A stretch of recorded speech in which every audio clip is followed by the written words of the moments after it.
감정의 탄생, 생각의 흐름에 덧붙여 비록 그것과 분리될 수 없는 관계인 에고의 또 다른 차원이 있다. 감정이 그것이다.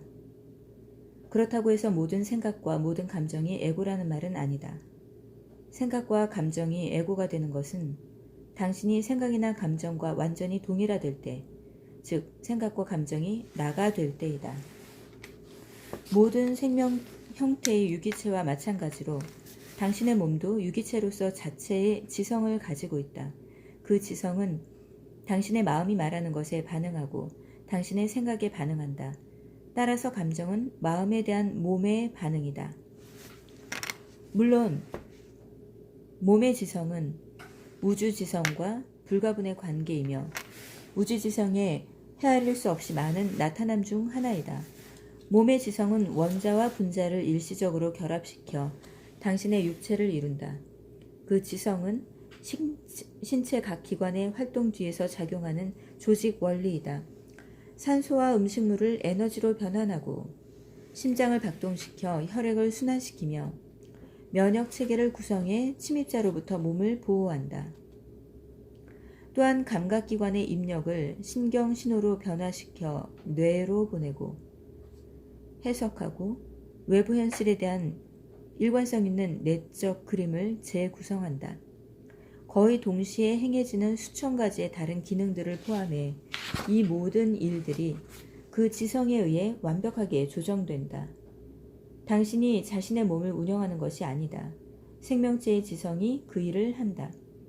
그 지성은 또한 환경에 대한 그 유기체의 반응까지도 책임진다. 이것은 어떤 생명체라도 동일하다. 똑같은 지성 덕분에 식물이 물질적인 형태로 나타나 꽃을 피우며 그 꽃은 아침이 되면 꽃잎을 열어 태양광선을 받아들이고 밤이 되면 닫는다. 지구라는 복잡한 생명 존재, 즉 가야로 나타나는 것도 이 지성이다. 이 지성의 작용으로 유기체는 어떤 위협이나 도전에 노출되면 본능적으로 반응한다. 동물에게도 분노, 두려움, 기쁨 등 인간의 감정과 유사한 반응이 일어난다.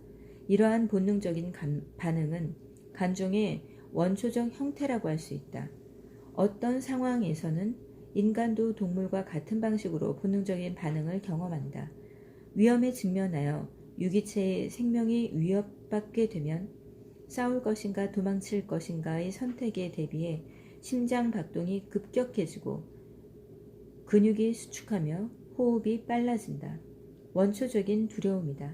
궁지에 몰리면 강력한 에너지가 갑자기 솟구쳐 몸에 전에는 없었던 힘을 준다. 이러한 본능적인 반응은 감정과 유사하지만 진정한 의미의 감정은 아니다. 본능적인 반응과 감정의 근본적인 차이는 이것이다. 본능적인 반응은 외부 상황에 대한 몸의 직접적인 반응이다. 반면에 감정은 생각에 대한 몸의 반응이다. 감정도 간접적으로는 실제 상황과 사건에 대한 반응일 수 있지만 그것은 정신적인 해석과 생각이라는 필터, 즉 선악과 좋고 싫음, 나와 나의 것이라는 정신적 개념을 통해 해석한 상황과 사건에 대한 반응이다. 예를 들어 누군가의 차가 도난당했다는 말을 듣는다면 아무런 감정도 일어나지 않는다. 하지만 나의 차라면 아마도 몹시 당황할 것이다. 나의라는 작은 정신 개념이 얼마나 큰 감정을 발생시키는가는 놀라울 정도이다. 몸은 매우 지성적이긴 하지만 실제 상황과 생각의 차이를 구분하지는 못한다. 그러므로 모든 생각에 대해 그것이 사실인 것처럼 반응한다. 그것이 하나의 생각일 뿐임을 몸은 알아차리지 못할 것이다. 몸에게는 걱정스럽고 두려운 생각이 나는 위험에 처했다를 의미하며 그것에 따라 반응한다. 설령 밤에 따뜻하고 편안한 침대에서 자고 있을지라도 그렇게 반응한다. 심장 박동이 빨라지고 근육이 수축하며 호흡이 빨라진다.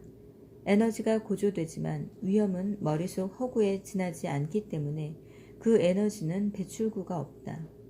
그래서 그 에너지의 일부는 마음으로 다시 흘러가 훨씬 더 불안한 생각을 발생시킨다. 그리고 나머지 에너지는 독성을 띠고 몸의 조화로운 기능을 방해한다. 에고는 관찰되지 않은 마음, 즉 당신 자신인 것처럼 가장하는 머릿속 목소리일 뿐만 아니라 관찰되지 않은 감정, 즉 머릿속 목소리가 하는 말에 대한 몸의 반응이다.